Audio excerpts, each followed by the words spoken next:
ઉપલેટા શહેરમાં pre monsoon કામગીરીમાં કોઈ હલચલ નહીં। મુખ્ય અધિકારી મીડિયાને માહિતીઓ આપવાના બદલે બહાનાઓ આપીને છટક્યા।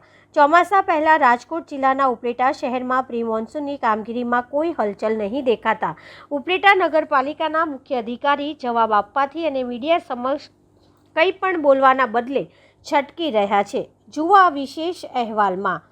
આગામી દિવસોની અંદર વરસાદી વાતાવરણ શરૂ થવાનું છે, ત્યારે વરસાદી વાતાવરણમાં વરસાદ શરૂ થાય તે પહેલાં તમામ મહાનગર અને નગરોની અંદર પ્રી મોન્સૂનની કામગીરી થતી હોય છે।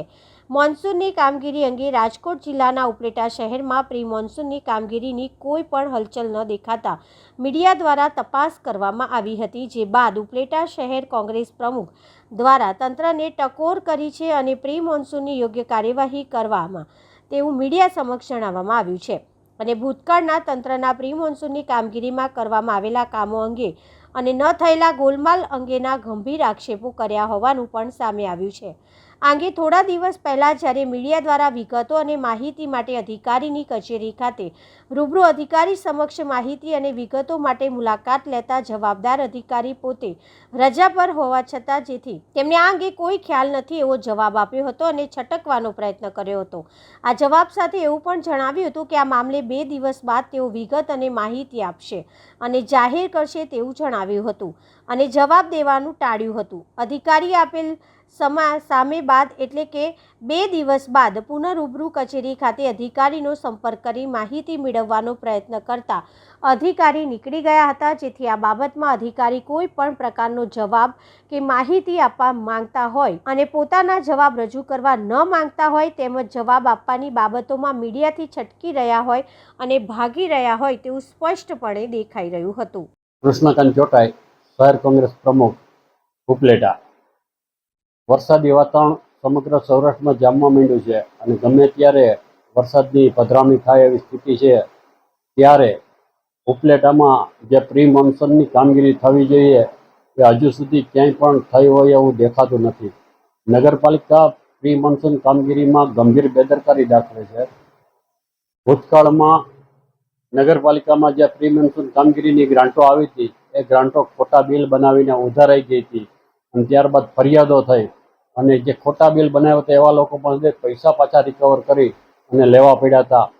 આવી નગરપાલિકાની ઘોર બેદરકારીથી ભ્રષ્ટાચાર ચાલુ છે, ત્યારે આ વખતે નગરપાલિકાને જે પ્રી મોન્સૂન કામગીરી માટેની ગ્રાન્ટ મળી છે એ ગ્રાન્ટનો તાત્કાલિક ઉપયોગ થાય। શહેરના ઓકરા, વાયા, ગટરો જ્યાં ભરાઈ ગઈ છે અને જ્યાં સફાઈની કામગીરી છે એ તાત્કાલિક ચાલુ થાય એવી શહેર કોંગ્રેસ વતી હું માગણી કરું છું અને જે કામગીરી થાય પાયાની થાય અને પરફેક્ટ થાય, ક્યાંય પણ ખોટા બિલ ઉતરે નહીં। કારણ કે અમે જોયું છે કે ગ્રાન્ટો આવે છે પ્રી મોન્સૂનની પણ ખોટા બિલ બની જાય, કારણ કે એનો કોઈ પછી આધાર પુરાવો હોતો નથી। સફાઈ થઈ ગઈ એટલે સફાઈ થઈ ગઈ એમ કરીને બિલ બનાવી દે છે પણ કાંઈ પરિણામ આવતું નથી। એટલે જે કંઈ પ્રી મોન્સૂનની કામગીરી થાય એ પરફેક્ટ અને પાયાની થાય અને આ પ્રી મોન્સૂન કામગીરીને કારણે જ ઘણી વખત નુકસાન પણ સહન કરવું પડે છે। હું એક દાખલો તમને દઉં કે નગરપાલિકાની જ મિલકત કોલકી રોડ ઉપરનો પાણીનો ટાંકો બિલકુલ જર્જરિત હાલતમાં હતો। નગરપાલિકાની ફરજ હતી કે એને વિધિ કરીને પાડી નાખે, નગરપાલિકામાં ધ્યાન ન આપ્યું અને ટાંકો ઓચિંતાનો તૂટ્યો।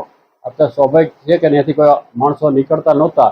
જો કોઈ રોડ ઉપર જ ટાંકો છે, જો રોડ ઉપરથી વાહન કે માણસો નીકળતા હોત અને જાનહાની થઈ હોત તો એમની જવાબદારી કેની? એટલે આ નગરપાલિકાનું તંત્ર ટોટલી બેદરકાર છે।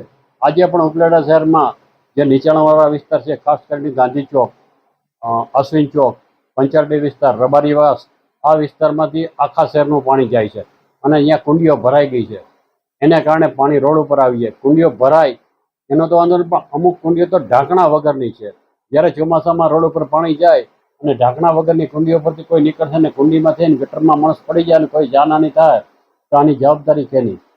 આ તમામ બાબતોને ધ્યાનમાં રાખીને તાત્કાલિક ઉપલેટામાં પ્રી મોન્સૂન કામગીરી થાય એ ઈચ્છવા યોગ્ય છે અને જરૂરી પણ છે।